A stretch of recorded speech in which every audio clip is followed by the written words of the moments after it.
So I'm assuming that Doc G isn't your government name. Doc G is not my real name, but I use it to be pseudo anonymous because when I started writing about finances, we decided because I was going to get real on the blog and talk actual numbers, not to use my given name. Yeah, I've featured quite a few um docs who are within the personal finance realm who go with pseudonyms and so forth. So has anybody come close to figuring out who you are? Because obviously they see your face, your picture there and so forth. Anybody ever come close? Yeah, I've been outed a few times here and there. Jim Dolly, the white coat investor, once outed me accidentally by linking to my real name with my pseudonym. I Oof. don't worry about it too much. You know, there's that added thing that doctors don't think a lot about. But when you're talking about finances, you also are putting a lot of information out there that could be used in a medical malpractice lawsuit. Mm-hmm. Yep. So you really have to think about it. Now, that doesn't mean that everyone should have a pseudonym. I would prefer actually not to in the end, but I've kept it up this long partially because of that, because you never know when someone's going to be Googling your name and using that information against you. It's too bad, but being physicians as we are, we have some separate responsibilities and worries that maybe everyone else doesn't have. No, I agree with you there. That's one thing that I think a lot of people don't think about. I think most people think about it as, well, I don't want my family hitting me up for money and stuff, right? But from your standpoint, the way or the viewpoint that you have is like, yeah, from a medical malpractice standpoint or from a legal standpoint, it could be a pain in the ass if they know exactly what your net finances are. Exactly. So you've been blogging. You've been blogging since what, 2008? Yeah, I've actually been blogging since about medicine since about 2005. The story was that I've always had ideas of doing things outside of medicine, and I had a little bit of an entrepreneurial spirit. And when I was living in St. Louis doing my residency, I bought a house and I had all these empty walls. And I wanted to decorate them. So we went to the local mall and went to an art gallery. And I found all this artwork that I really loved. The problem was that, the pieces were about $2,000, $3,000 each. Now, I was on a resident salary and there's no way I was going to spend that much money. So I did a bunch of research, eventually found my way to eBay where I could find very similar artwork being sold for $500 or $700. So my mind, being as it was, said, there's a business here. Mm. And I ingratiated myself to these sellers of artwork and found a way to get the artwork for a few $100s that was selling for thousands of dollars. So I started my own art business. And the reason this got into blogging is I had set up a website. This is 2004, 2005. And my brother, who was an early adopter in all things internet, had a blog at the time. And he's like, well, if you really want to get great search engine optimization, now remember, this is 2005. So he's talking about SEO in 2005. He's like, you should have evergreen, ever changing content connected to your website. He's like, the way to do that is attach a blog. So I started blogging about fine art, which was the most boring thing in the world. I'm I yawning did right it. now. Yeah, exactly. And I did it for like a few months. And one day I was in the browser and I just looked up medical blogs. And I found this guy named Grunt Doc, who was an ER blogger back then. I think he still occasionally puts something out even now. And it changed my life. And I said, I'm going to start writing about medicine. So as early as 2005, I started writing about medicine under my real name. And I've done that for years. When I discovered personal finance, I eventually started writing under a completely different moniker, Doc G, and started a blog called DiverseFI, where I really talked about my personal journey into learning about personal finance and financial independence. And it ended up being a diary about leaving medicine in the end and pursuing personal finance. And I had to work through that because, right, I came to this point where I realized that maybe practicing medicine full time wasn't for me anymore, but it wasn't like I could just stop doing it immediately.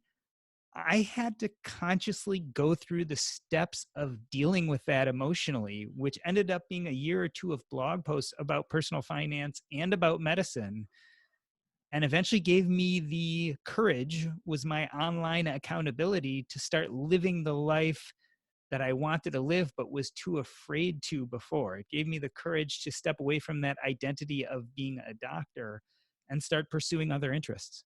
This is a big deal though, right? Like this is, you are now a fully fledged doctor, have a private practice to an extent, and now we're already talking about moving back away. So let's unwrap this a little bit. So I want to talk about the personal finance, but I really want to dive into the moving away from being a physician. So tell me like your thoughts prior to starting your blog about medicine, because I'm sure you were like gung ho about this.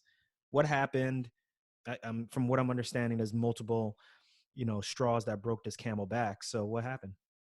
So when you look at my story, you have to think about it under the terms of I was born the son of a physician. My father was an oncologist, and he was a real pure scientist. He was a photographer. He used to spend hours and hours taking pictures of the cancer cells. In fact, he created a slide library, which is still being used today at Northwestern. He died in the early 1980s. I was 8 years old. So when he passed away, he was that role model. I wanted to be just like my dad. So I can't remember a time where I didn't want to be a physician. It became such a huge part of my identity that, in fact, I had a learning disability. And for quite a number of years, it was even questionable whether I would ever even catch up to my peers, much less be able to go to college or go to medical school. What was the learning disability? So I had something very similar to dyslexia. I had a huge amount of trouble learning how to read. And so when my friends were, doing their initial readers in first and second grade, I was coloring in coloring books. I had 3 or 4 different tutors. The school provided me 2, which was amazing. And then my mom found a woman who was local who specialized in my learning disability. And so even though I had all of these hurdles, it was never a question in my mind. I was going to be a doctor. It was such a part of my identity that I never questioned it. So it was never questionable whether I would get past this learning disability. I would and did. And I went to college and then medical school, still very much in love with this idea of being a physician. And the truth is, when you're in medical school, it's still great because you have all that basic science and the art of differential diagnosis. And it's this grand puzzle, which you think I'm going to take a lifetime learning. And so that's really inspiring. I would say the first taste I had that something was wrong was my first day of internship. And it was something so small that only now can I look back and see that there are warning signs. I was with my chief resident, a brand spanking new July 1st intern, and he was showing me around the hospital. He showed me the ICU and the CCU and the medical floors. And the last thing we went to do is he took me over to the resident whose patients I was picking up. And because it was at this transition time, it was actually the 3rd year internal medicine resident who was handing off these patients, who was then done with residency. This was his last act as a doctor in training. And he said something I'll never forget. He gave me the list of patients. He went over them all. And he was talking to the chief resident and said something like, I can't remember the exact words he used, but he said something like, I can no longer be hurt. Oof. And I remember as a first year intern, meaning what the heck did he mean? He can no longer be hurt. It took me about a year, and then I found out exactly what happened.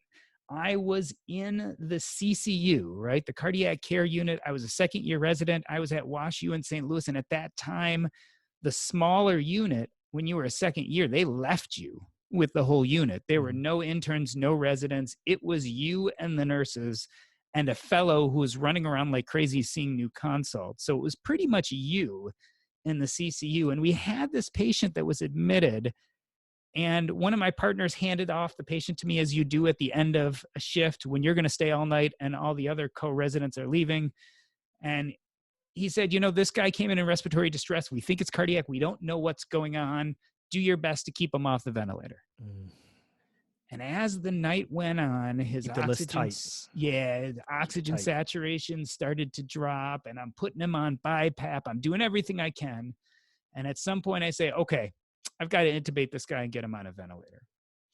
So in my hospital, what you do is you call anesthesiology, and usually it takes them 5-10 minutes to get up there. And we were second-year residents. We had intubated people before. So it was like you get started, and if anything goes wrong, you bag them until anesthesia comes. So we called anesthesiology. I went to intubate him, tried to pass the laryngoscope, couldn't do it. Just couldn't get a clear airway, couldn't do it. I'm like, no big deal. I'm bagging him. Anesthesia doesn't come.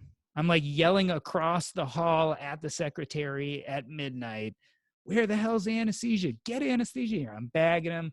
SATs are doing okay, but I can't get this guy intubated. Finally, a co-resident happens to be walking by. He comes in, he helps me. Between the two of us, we get this patient intubated.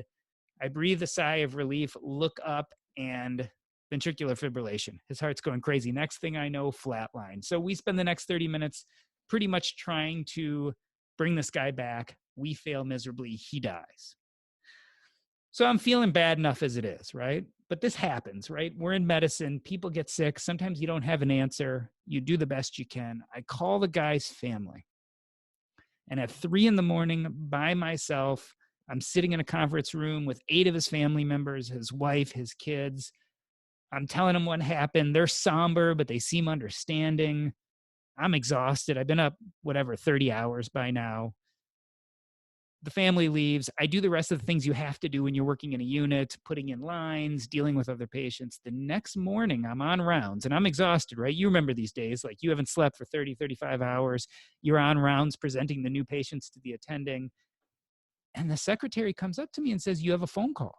And I'm like, look, I'm on rounds. I mean, this is kind of inappropriate. The secretary is pulling me away from rounds with the attending right in the middle of the morning. She's like, no, you need to take this phone call. So the guy who died had 3 daughters. His family who came in, it was his second family and his new wife. No one had told the guy's 3 daughters that he died. So that morning, I took 3 phone calls and told 3 young women that their father died. And it was the worst thing I've ever gone through. It was horrible. I mean, even now, as I talk about it, I get choked up. And it was like this moment where my dream of what a physician was, this Superman who ran into the room and saved the day, was shattered. And then I did exactly what that resident did. Instead of dealing with my sadness, my fear, all of that, I just started building a wall to protect myself, right? If I could keep all these worries, concerns, sadness in, I wouldn't have to deal with it. And by the time I'd finished 3 years of residency, I had become that resident who couldn't be hurt anymore. And it wasn't that I couldn't be hurt anymore because I was strong. It was I couldn't be hurt anymore because I had stopped feeling things. Mm. And so I knew, even coming out of residency, that something was wrong. And I started to practice. And luckily, maybe one of the biggest things that really helped for me was then I had children. And when my son was born, my first child, it was like, okay, I'm a broken person. I need to fix this. So I started allowing myself to hurt again. I started allowing myself to get close to patients and deal with the sadness and be there with them in the sad moments. What was it about the interaction between you and your son that you started to identify that something was wrong? I think it was literally that day holding him when he was born. You know, your baby's born and they hand them to you and you look into that child's eyes and you realize that life has changed so significantly that you can't protect yourself anymore, right? Because there is this child that's going to grow up and you are going to be helpless to protect them from everything that can happen in the world. And maybe coming to terms with that helplessness in that split second also made me realize that I can't protect myself from my past or from what we do for a living. This is hard stuff. You deal with bad stuff as a physician. And the more you lock yourself into that little cubby hole of protection, you're not protecting yourself from all those feelings. You're just locking them in. And so that became really clear to me. And I realized that it was taking a toll on my life. And that in itself wouldn't have been enough to pull me away from this field if all those crazy things happening in medicine right now weren't happening, right? So the rise of electronic medical records, the increase in administrative work, the loss of respect for physicians in general, all of that is happening in the backdrop of me dealing with some post-traumatic stress of some of the things I went through residency, and the fear and worry of being a doctor and dealing with people's lives every day. It all came together. And so people call these moments burnout. And I wouldn't say it was burnout. I didn't lose my love for seeing patients or making differential diagnoses or some of the pure hardcore aspects of what we like about medicine. But as the years passed and I had those experiences, I almost got to the point where I felt like I had experienced everything I was going to experience in medicine, and it was no longer nourishing me. Mm. Now, Like, do you think, because there's two ways that you can look at it, right? Like people who know you before you became a doctor, or people who knew you when you were early on in your career. I'm sure your personality was one way, and sometimes it changes you. I've experienced that, right? Sometimes when the more we get stressed, the more our personality comes out. Others, we change. So, which side were you in? Like, for example, your wife, did she notice a difference in you at all? oh my God, yes. In fact, after I cut down on my work schedule big time, cut down 75% on my work schedule and started pursuing other things, about 6 months after that, my wife looked at me and said, "Your sense of humor is back." Mm. And she said, "When I met you," because she met me as a second year medical student, she was like, "You were always laughing, smiling, and telling jokes." And as time went on and through residency, that all but disappeared. And I didn't even realize it. Like, I knew I was changing, but I couldn't put my finger on exactly what. And only after I cut back significantly and started pursuing other passions in life did she come to me and say that. And it clicked. I took me a good year after leaving full-time medicine to become the person who I was before I went to medical school. And I loved the person who I was before I went to medical school because I had all that hope and joy and honesty about how I wanted to change the world. And somewhere throughout training and those early years of practice, that got snuffed out. So, it's interesting you mentioned that because I was similar. I was very jovial, still am to some extent, but very jovial, joking around and so forth. And it finally hit me when I was doing my last year of residency, and my mother called just to see how I was doing. She called me while I was doing a case, and the nurses picked up and said, "Oh, Dr. Darko's doing a case. He'll call you right back." And then I just noticed that the nurse was like, "Okay, it's okay, no problem. It's okay. Oh, don't worry, but don't worry." They hung up. So then the nurse was like, "I don't know what's going on, but your mom called and she was like profusely apologizing, was like almost like she was scared to have called you." I thought about that, called my mom back. I was like, "Mom, what's going on?" And she just started apologizing and, just saying like, "I just didn't want to piss you off. I noticed that you've been really stressed." And then it really hit me that like, not only was my personality, acerbic to maybe my co-residents and my girlfriend at the time, but also my mom. I didn't realize it. And that's when the light bulb went on to me that, wow, like I really need to change. Something has changed. So I get what you're saying. And, I want to take it back to you finishing up residency, maybe even going from residency to, did you do fellowship or you just went straight into becoming an attending? I went straight into being an attending. Talk to me about like the anxiety of stress, the anxiety of knowing that this is not what I, equate to that relationship that I remember from my father when you were younger. How did that stuff start creeping in more? Like, this is not, I'm not built for this. Like, did that start coming in then, or was it later on?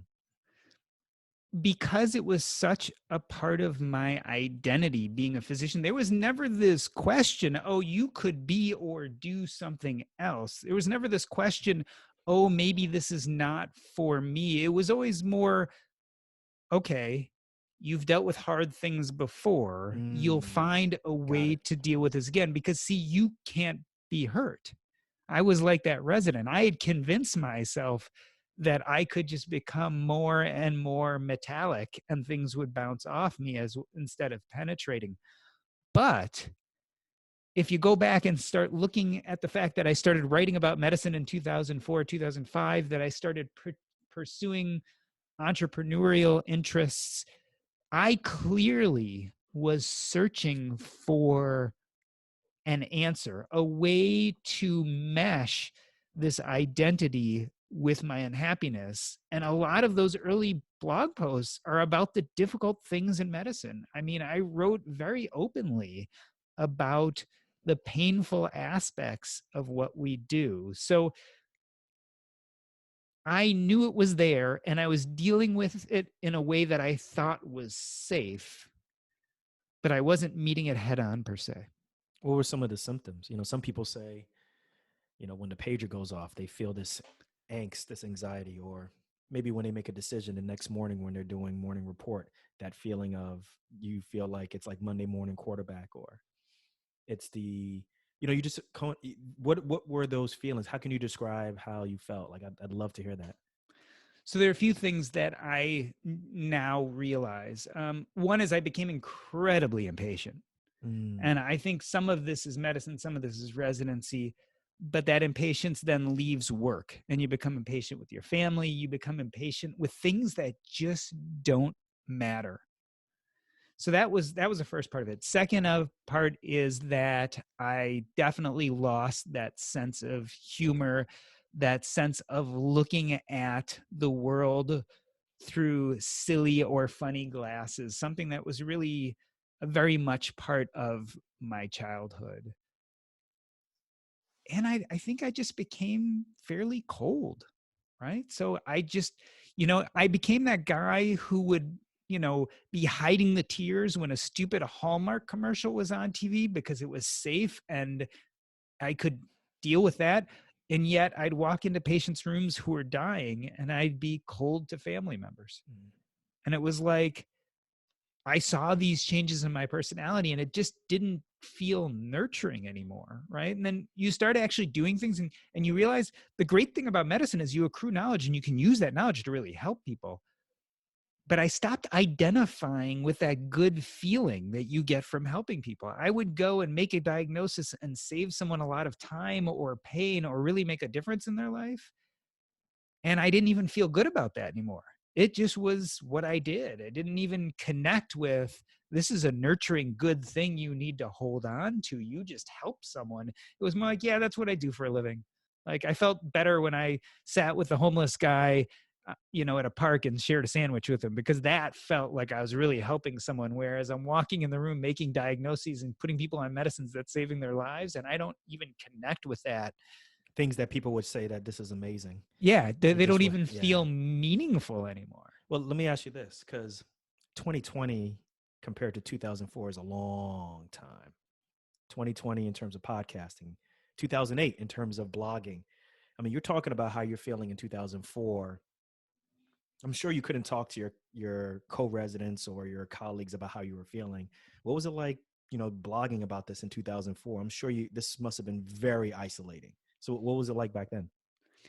So back then, there was a very small but rather tight blogging and physician social media community. You would have never known it, but there was a very strong and thriving community that started in the early 2000s. And there were these, what I would call giants of content production who no one knows about anymore, but that I really felt connected to. You probably know Kevin Foe or Kevin MD. He was definitely back there. There was that guy Grunt Doc. There was this guy who wrote an amazing blog called Dr. Charles, the exam room of Dr. Charles. There were Brian Vardabedian. There were just these amazing writers out there.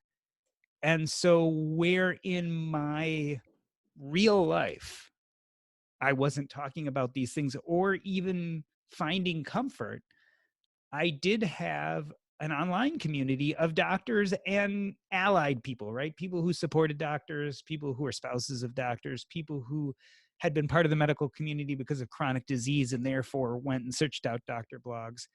So I had this group of people who became some of my support system. And that outlet did good and bad things. It did good things because it helped heal me, but it also did a bad thing only in the sense that it kept me plugging along in medicine probably longer than I Mm, should have, at least in the way I was doing it, because it was that little safety valve. It wasn't solving the problem, but it was definitely letting out that pressurized steam. And so it was good and bad. Now in the 2020 lens that I have now, I realize that I was much more suited to things like writing and podcasting and communicating. That was more my passion of what I wanted to do with my life. But I had convinced myself that you don't really make a living doing things like that. And certainly that's not an identity. Being a physician is an identity. right. So those things kept on trying to creep into my life. And I kept on pushing them away because I thought, you're a doctor, that's what you do. You might do these little things on the side because they're fun or they let off steam or they even make it more bearable. But that's not how you're going to make a living. It's not how you're going to identify yourself. And it took years and years to get to the point where now I'm much more the other side, where I'm more like, these are the things that I am passionate about and identify myself with. I still like being a doctor. I still enjoy parts of that identity. And therefore, I didn't leave practice 100%. But everything switched around and I'm a lot happier for it. Hmm. So as you continue training or as you continue practicing now, I know that you transitioned into an employed position, or was it a private practice model that you had? I started in an employed position and then eventually transitioned into a private practice model and eventually into a concierge model. Hmm. Once you started getting to the concierge model, what was it from that standpoint that wasn't fulfilling? Because people talk about, if I could just kind of practice on my own terms, or if I can accept cash from patients, it's the Shangri-La. That's what I want. But even at that point, if I'm assuming correctly, you still wanted to pull back. Am I correct? Correct. So I did the typical thing, again, in good and bad ways. It's funny when you look at it, there were definitely some good reasons to do it and some bad reasons to do it. I kept on changing my practice type because I kept on thinking it's the practice that's making me unhappy. Yeah, let's talk If about I that. just change my circumstances, things will get better. So I was employed and I'm like, it's horrible being employed physician. Everyone's telling you what to do. There Hmm. are all of these rules and things that make no sense. So I'll go into private practice. So I did that for a number of years. And this is why I'm noticing already problems in 2004, but it took me a long time to get to the point where I was pulling away from medicine because I kept on trying to change things. I was the scientist. If I change one variable, will things get better? So the first variable was work for yourself.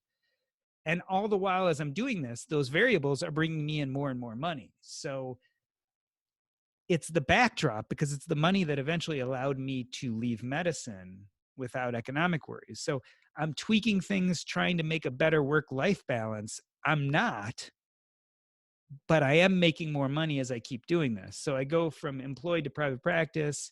I think it's going to be better. I think I'm going to have more control over my life. I kind of do, but all the same stresses are still there, but I'm making more money. And so the same happens with concierge medicine. I'm like, okay, I have thousands of patients. That's causing me a huge amount of stress. I have to deal with insurance. That's causing me a huge amount of stress. I have to worry about 15 employees and overhead and all that. That's causing me a huge amount of stress. I'm going to do a home based practice where I have no office and do a concierge fee, and then insurance will be on the side. And I'm like, okay, that's going to solve all my problems. It kind of did again, and it Mm. kind of didn't. I made more money. I actually started doing some more side hustle type work. So I took on some medical directorships of some nursing homes. I started working in hospice, which actually is what I do now, which I enjoy the most. And so I was solving one problem, but not solving the whole issue. Mm. So what part of the 2000s are we in now when you get to that point where you're transitioning even towards hospice now? Right? What are we talking about now? So I was an employed physician from 2002 to 2007, and I kind of learned how to run a practice, and that was part of my purpose for being an employed physician. I then went into private practice from 2007 to about 2012, 2013. And then that's when I started the concierge practice, which I did for 4 or 5 years. In that transition from employed to concierge, I started doing all sorts of side hustles. So some of the nursing homes that approached me, they said, you do a lot of admitting, you're a good doc. Why don't you be our medical director? So I started being a nursing home medical director and seeing nursing home patients. I started doing medical expert work. Mhm. And then I also started doing hospice work. There was a local hospice that I had worked with a lot because I had a lot of geriatric and dying patients. And at some point they came to me and said, you're really good at end of life care.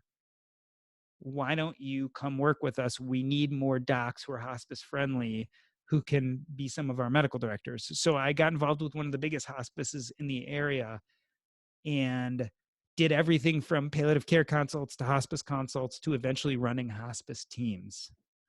And so I was building these, what I like to call side hustles, or some people would even call passive income streams. They're not exactly passive, but I was using the medical knowledge I already had to move away from one patient, one billing code, get paid once, to being directors of things and doing more administrative work, but getting paid stipends that were completely separate from insurance. They were separate from the government.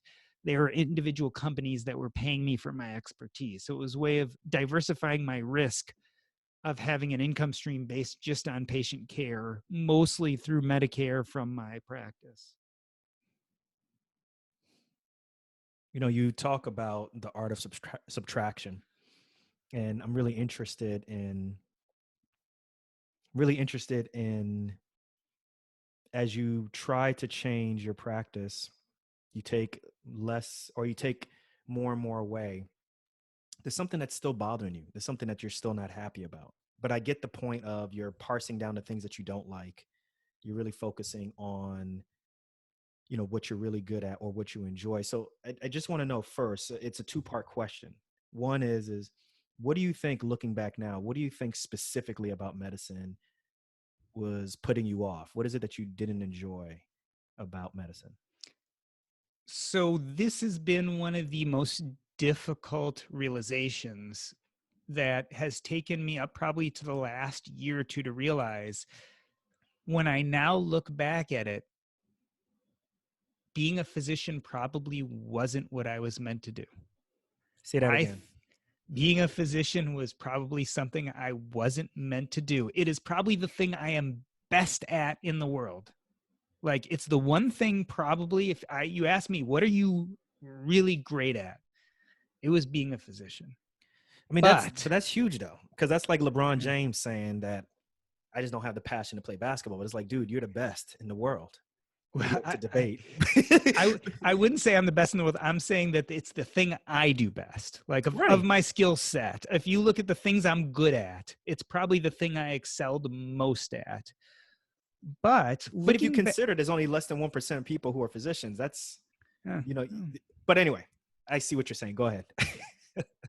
but it wasn't ultimately the thing that was my true passion. Mm.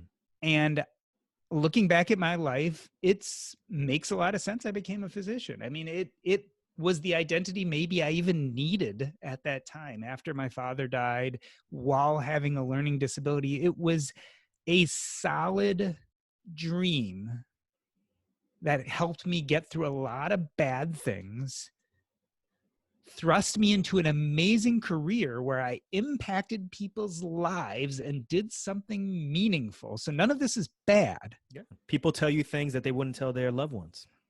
But I think if you ask me what I was really meant to do or what I find most joy doing, it's writing and podcasting and public speaking and communicating with other people. And all my life, I kept on telling myself, you can't do that because A, you were meant to be a physician, and B, you can't make a living at it. And those were the lies I kept on telling myself throughout my career. And then I realized I had enough money and decided to stop telling myself those lies. Second part is, do you think that's one of the biggest issues right now, is that we put so much on each individual doctor to do so many different things? You know, I've interviewed different docs, particularly those in the personal finance realm, and they say this similar story where they are extremely happy now practicing because partly they've hit financial independence or they're pretty close to it, but they're practicing on their own terms. They don't take as much call. They say no to a lot of BS that they would say yes to if maybe they had a ton of student loan debt or a huge mortgage. You know, so when I hear you say that you've been able to parse your your medical practice down to hospice and managing hospice, and that's what you're extremely happy at now, sometimes I wonder, like, do we just put too much on physicians? And that may be the issue, you know.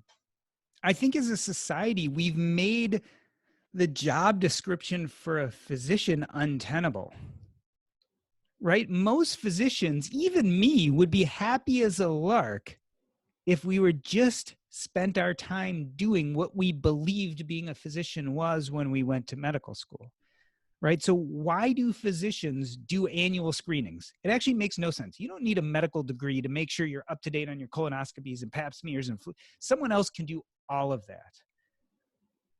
Physicians should really be the ones who are having the complex decisions, making the complex diagnoses, doing the complex procedures. And really, the rest of it should be someone else. Like, you as a doctor shouldn't be spending hours a day writing in a medical chart. It just makes no sense. You shouldn't be worried about insurance. You shouldn't even really be worried about malpractice. If we really want doctors to be the best, we should take these highly educated, highly trained, highly passionate people and narrow their focus to what they're highly trained, educated, and passionate about. The rest is all bunk. If I had entered an environment that was such, I probably would have never got to this place, which again is good and bad, because I probably would have been just so happy being a physician. I wouldn't have thought about it. But that's not the world we live in.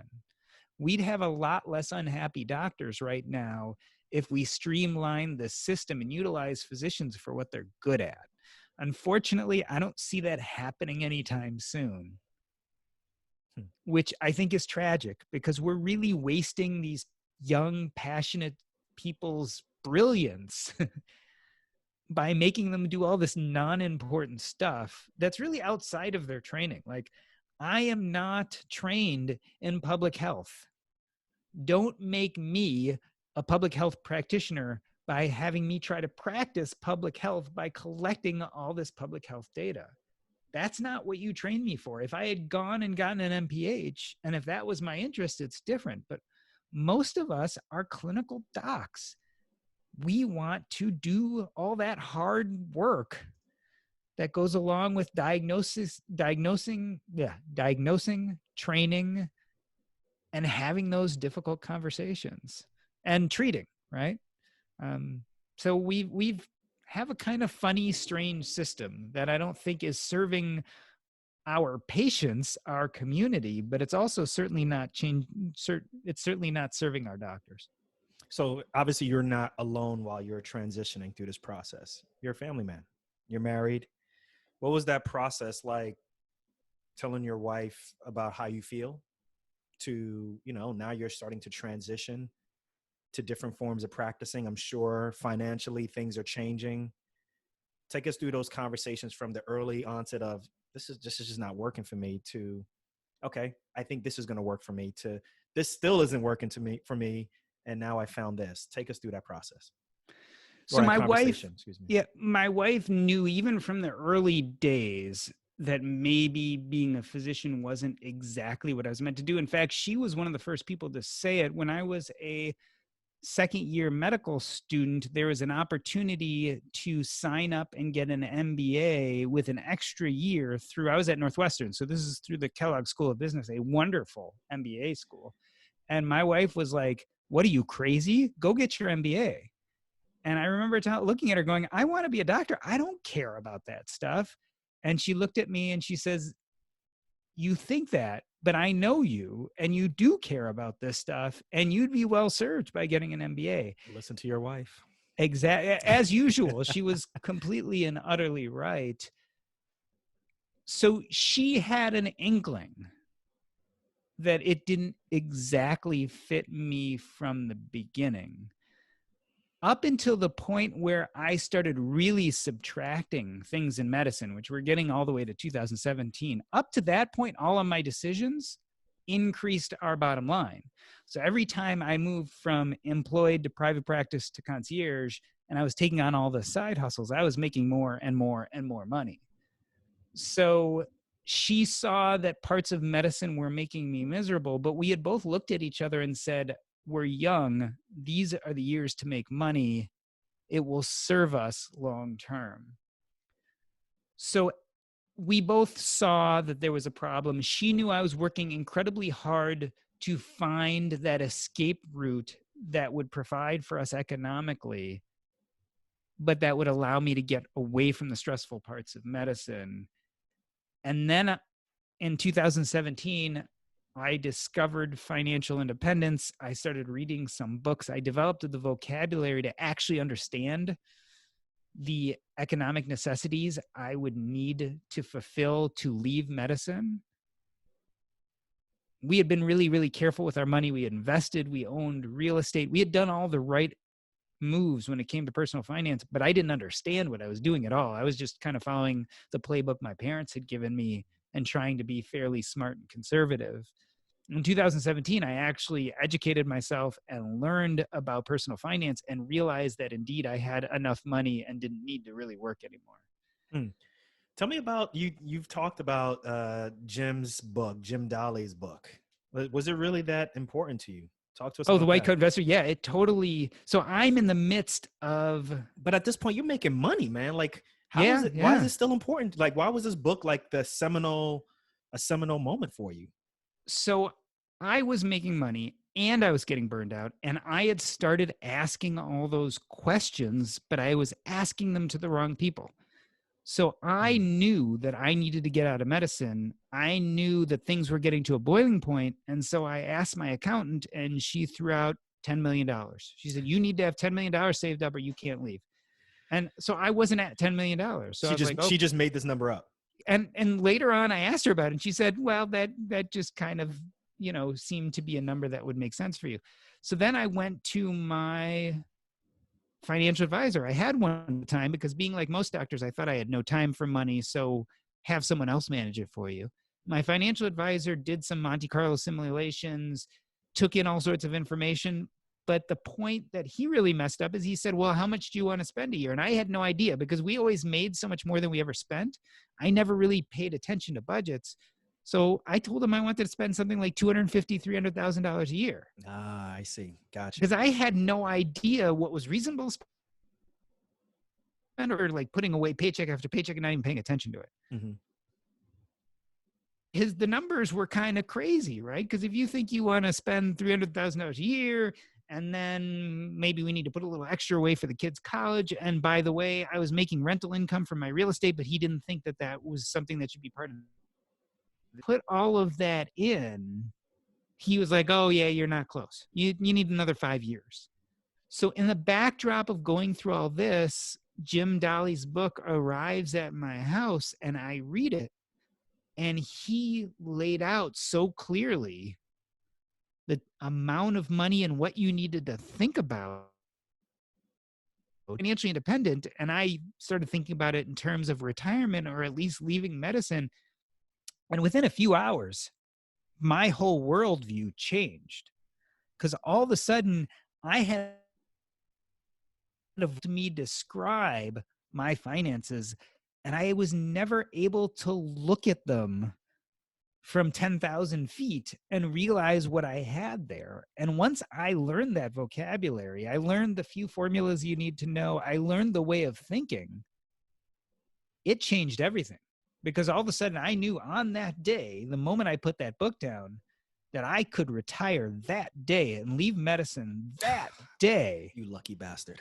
If I wanted to. Well, you Uh-huh. say that, Mm-hmm. but You put in the work.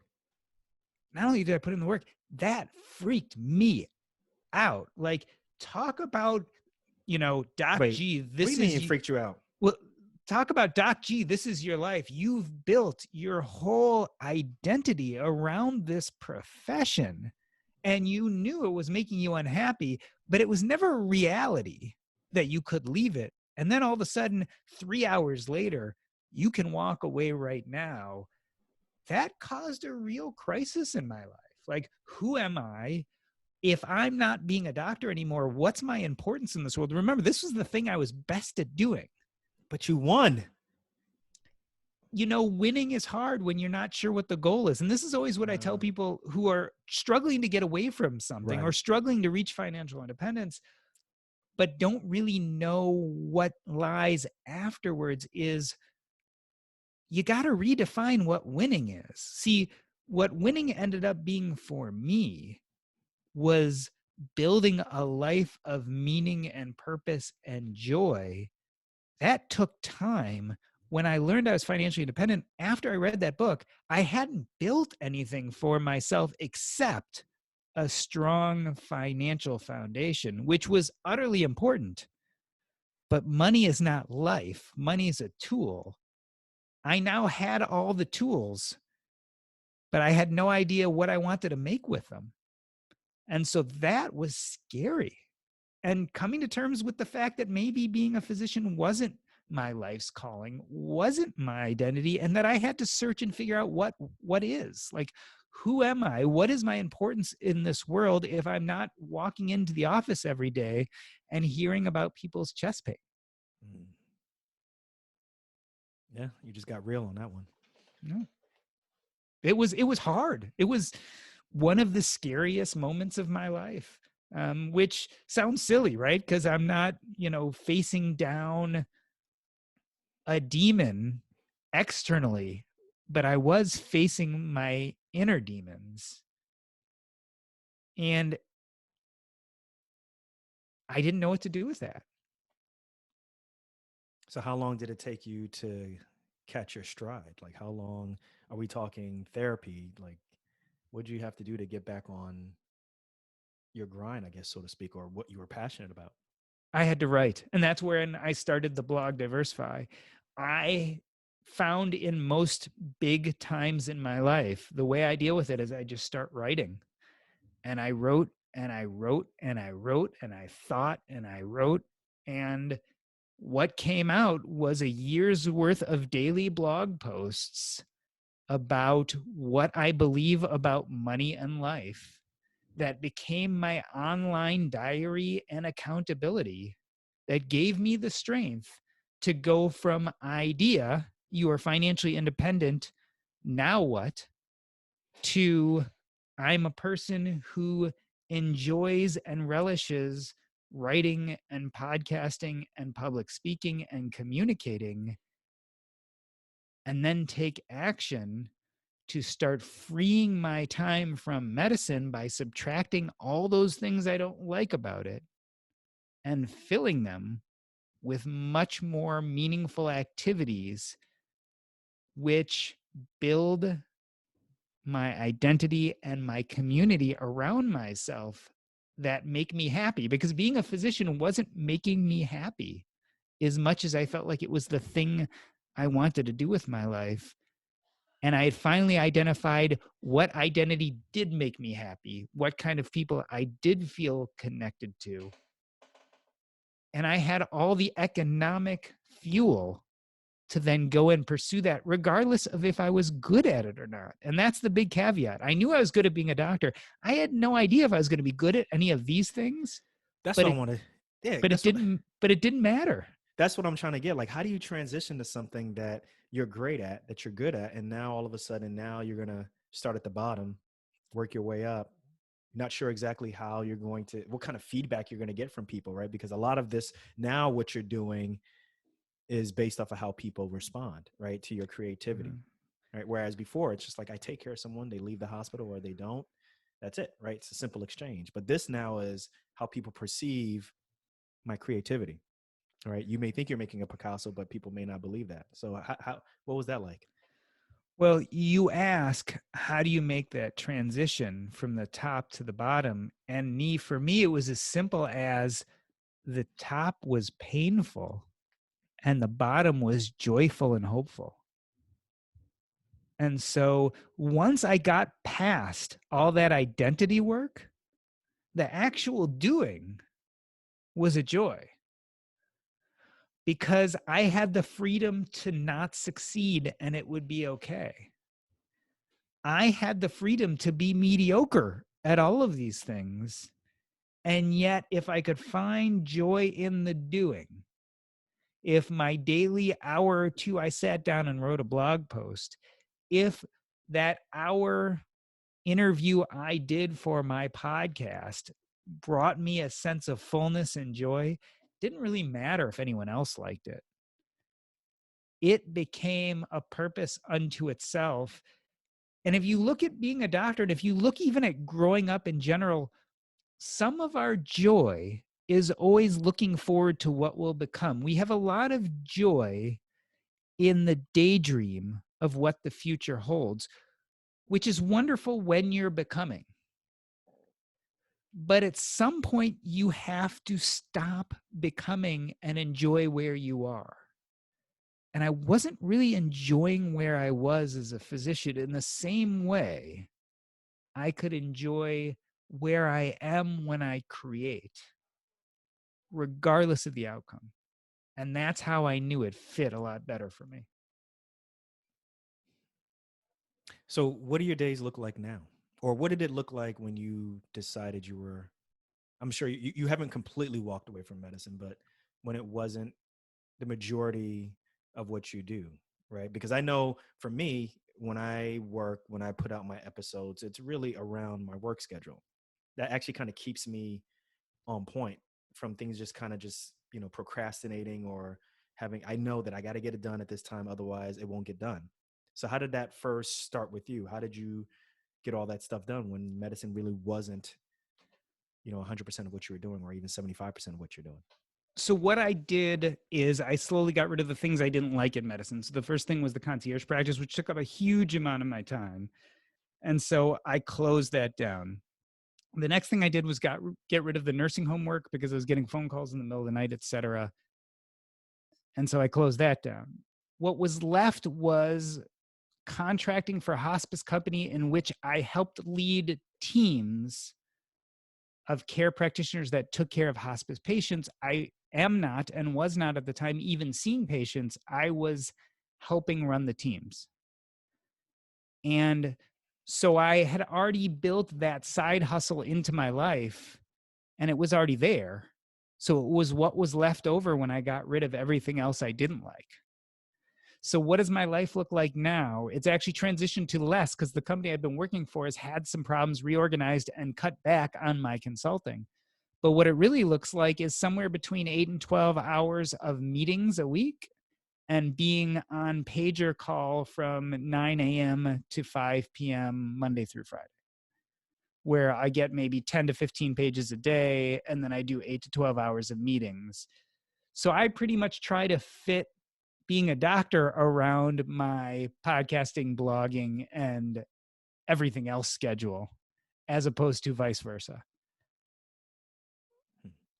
So what's your advice for the docs right now? I'd say the younger docs right now, the ones who are in residency, the ones who are young attendings, they're feeling exactly how you were feeling, don't know how to identify, don't know how to verbalize all these different things. If you had an opportunity to go back and teach yourself, the master steps to take, and someone is listening right now and like, man, show me what I should do, what kind of steps would you tell them to take? I think there are 3 or 4 really important steps. First is understand your finances. And the reason why is it's going to give you a huge amount of flexibility. So if you can understand your finances and start having good financial habits early on, you will have a lot more choices later. Point 1. Point 2, if you're unhappy with medicine, where you are, or at least are starting to have some of those questions I had, there's really 2 ways to go about it. Is I front loaded the sacrifice, worked my butt off, made as much money as I could, and then accumulated enough that I could stop early and then just do what I wanted. And so I had a lot of powder in my pocket, do things how I wanted to and get rid of everything I didn't want to. That's one way. an early age decide there are things you like and don't like about medicine, maybe take the pay cut, the things you like in medicine, and realize that your financial stability will take longer. Mhm. Enjoy it more because you'll be doing those things in medicine you enjoy the most. Are two good things to think about. Understand your finances. To decide hard so that you can eventually leave altogether, or do you want to find now what's best? It will make your financial trajectory a little bit longer, but you'll enjoy it more. And then I guess last I'd say is decide what's important to you outside of medicine and don't forget to pursue those things, because as much to wrap your identity around being a doctor, I think there are just other things in life that will enrich. It's other jobs you eventually take on, whether it's family and friends or sports or whatever it might be. Don't forget to enrich those other parts of your life because they're important.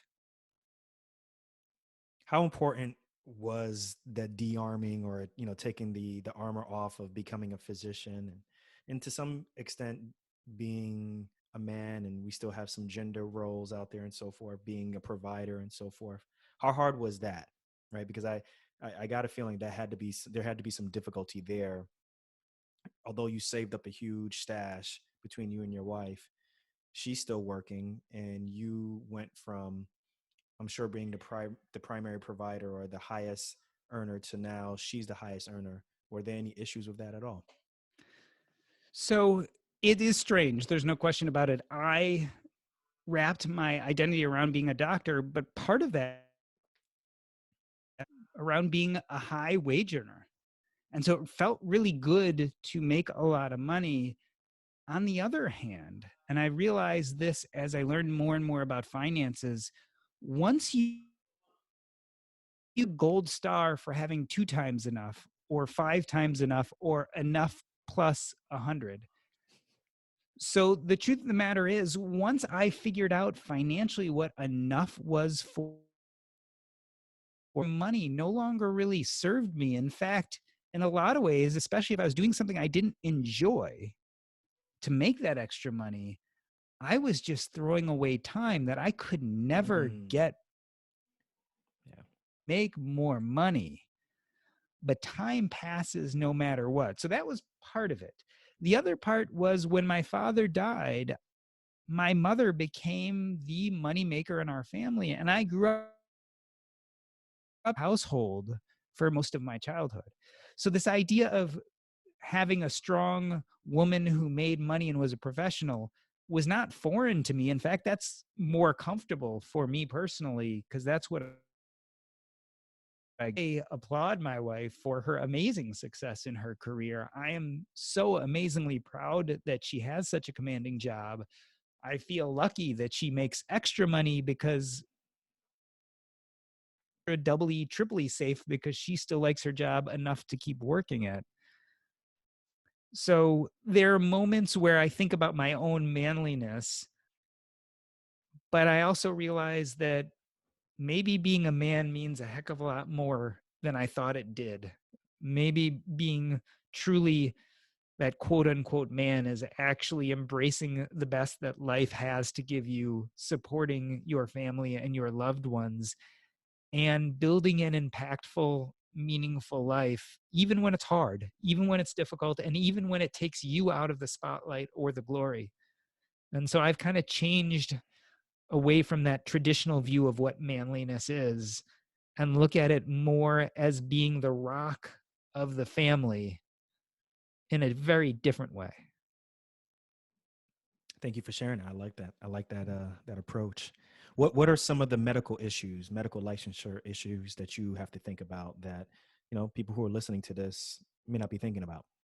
Well, certainly if you plan on leaving medicine, it is kind of difficult because after you have lost malpractice insurance or not had malpractice insurance for a certain number of years, it becomes very hard to get malpractice insurance again. So if I left all practice of medicine, gave up all malpractice insurance, and then 2 or 3 years later decided I want to go back, even if I'm licensed, I may not be able to get malpractice insurance. So it's something to really think about.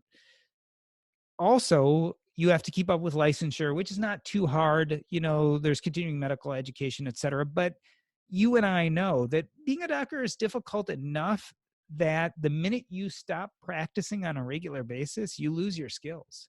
Yeah. And I think about my acuity when it comes to medical problems, and thinking for non-hospice issues has definitely decreased after being away from medicine for a year. So could I do it? Yes. Could I do a good job? Yes. But I wouldn't be at the top of my game the way I used to be. So if you're going to leave medicine and come back later, if you can get malpractice insurance, you should also think about a reasonable way to onboard yourself such that your brain can catch back up with not only in how medicine has changed, but you can get used to thinking in those terms again. Mm. You know, let's change direction a little bit. Let's talk more about the things that you are really enjoying right now, which is, you know, blogging as well as podcasting. Congratulations on an excellent podcast. I listen to it all the time. So if you had your choice between, you know, blogging or podcasting, which one do you prefer? I think I prefer podcasting, which again is a weird thing for me to say because I've been writing ever since I was a little kid. But there is something magic about having a great conversation Yeah. that, Yeah. after doing it hundreds and hundreds of times with all the episodes now that I've both been on and run for the Earn and Invest podcast, it's still magic every time. I Mhm. still love this feeling of sitting down in front of a microphone and talking about important things. And I know you feel this way too. It's a skill set I'm really proud of. Like this ability to sit down and ask someone penetrating questions that brings out their true story. It's just a great thing. It's a great skill, and it's something I could see myself working on for the next decade to try to get good at. Is there a dream person that you've always wanted to interview, or have you done that dream interview already? Well, I would tell you, I work with Joe Salcihai, who does the Mhm. Stacking Benjamins podcast. He's definitely a mentor towards me. And one day we were talking about my podcast, and he said, well, tell me who you want to sound like, and we'll start working on the podcast to make it better. And I was like, who do I want to sound like? And I realized in my head, I've had this person all these years that I've looked up to that I want to sound like, but never consciously thought about it. It's Terry Gross from NPR. Oh, really? Like, Yeah. Well, I mean, I come want to on. be the kind of interviewer that Terry Gross is. I want to have those conversations. I could see myself doing that for the rest of my life. Something I could never say about medicine. Like, I realized pretty early that I didn't want to do medicine for the rest of my life. There was going to be a time when I wanted to leave it. Ask me what I want to do and keep doing and can't imagine wanting to stop. It's doing that. Yeah, her ability to keep people on her toes is phenomenal. Particularly the ones that, you know, I remember when she interviewed Jay-Z, and it just felt like, you know, you know when even you've interviewed guests, you know when they have their normal shop talk answers already written out. Like you can't do that with her, right? There's no preparation. It's just she asked a question, you better be prepared. So it's that's an amazing I think goal aspiration to get up to. That's awesome. You know, I want to know, like, what's it like when you get a 1-star review on your podcast? How do you feel? So Because obviously it that pisses me doesn't. off. Just being real talk. Again, I actually now I refer again to Joe Salcihai because he taught me something really important about this one too. You know, bad reviews are a gift from someone who cares enough to write it as opposed to who just walks away. So for every bad review you get, there are probably 10 people who got turned off by something in your podcast and just left and never cared enough to say anything. So if someone bothers to leave you a 1-star review and then says something like, I didn't like that you did X, Y, or Z, that's someone who wanted to be in it with you and cared enough to tell you why. So no, I don't like 1-star reviews.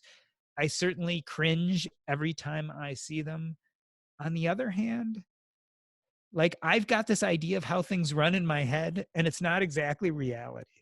Hopefully some of it is reality, but those things we think we're really good at or do really well, sometimes we're right. And sometimes we need someone to come by and say, you know what, you didn't do that so well, but you could do it this way and it would be better. And I think that's how we grow and learn. So I don't like them, but I would worry about the day if I stopped getting them. And Terry Gross saved me on this one because I started listening to her podcast on NPR all the time, and she gets lots of 1-star reviews, and Mhm. she's amazing. So if she's getting 1-star reviews, I certainly can get them. What have you learned about the physician community since you started blogging? And has it changed since you started podcasting? That's an interesting question. What I learned is that for a long time, I didn't feel like physicians were my people, which is very strange because it's the one thing I always thought I'd do with my life. But I I didn't think make that's a fair. I think I that's didn't assessment. make a lot of physician friends in medical school. In fact, I don't really keep in contact with almost anyone from medical school. I hated hanging out in the physician's lounge. When I went to parties of non-medical people and they would ask me what they do for a living, like I'd hide in the corner hoping they didn't ask me what I did for a living because I always felt like it ruined the conversation. When I started blogging and podcasting, I actually found a group of physicians who I do identify more with. They may not be the majority, but I realized that I had been premature in saying that they aren't my people because there are plenty of physicians who are my people. It's just I hadn't been exposed to them for most of my career. When I got interested in blogging, I met people who were a lot more like me. When I got interested in personal finance, I even met a bigger group of people who are like me.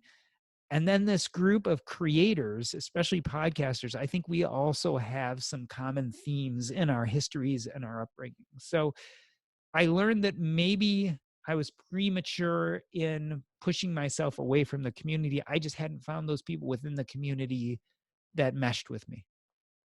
Mm. Well, let me ask you this last question. I ask this to all my guests. I'm Doc G. I'm not just a doc. I'm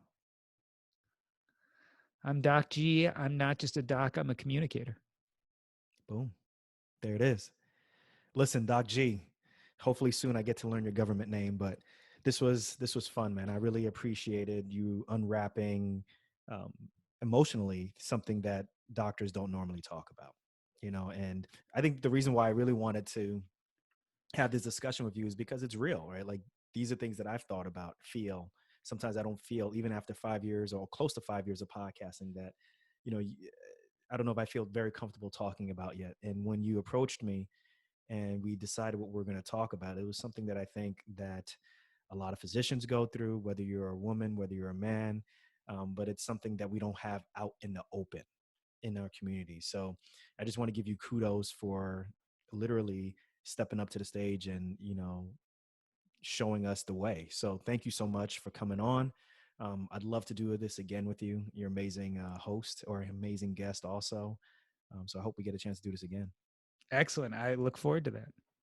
So listen, Doc G, so that everybody who is not familiar with you can start following you, what's the best way for people to get in contact with you? How can they subscribe to your podcast, your blog, all of that? So the best way to reach me is to go to earnandinvest.com. That is our podcast episode page. You will see all the conversations I've been having for now greater than a year. It used to be the What's Up Next podcast. It is now Earn and Invest. You can find me in Facebook. We have a Facebook group called Earn and Invest. So that's facebook.com/groups/Earn and Invest, where we have these deep discussions about current events, about what's happening in personal finance and in life. I'm also on Twitter and Instagram. That's Earn and Invest. So that's Earn AN Invest because Earn and Invest was taken. But you can find me on Twitter and Instagram there. Look me up, earnandinvest.com, or if you look up Doc G, my blog is DiverseFI.com, like the word diverse, fi.com. But if you go to the podcast episode page, you'll be able to find all that stuff there too. Boom. There it is.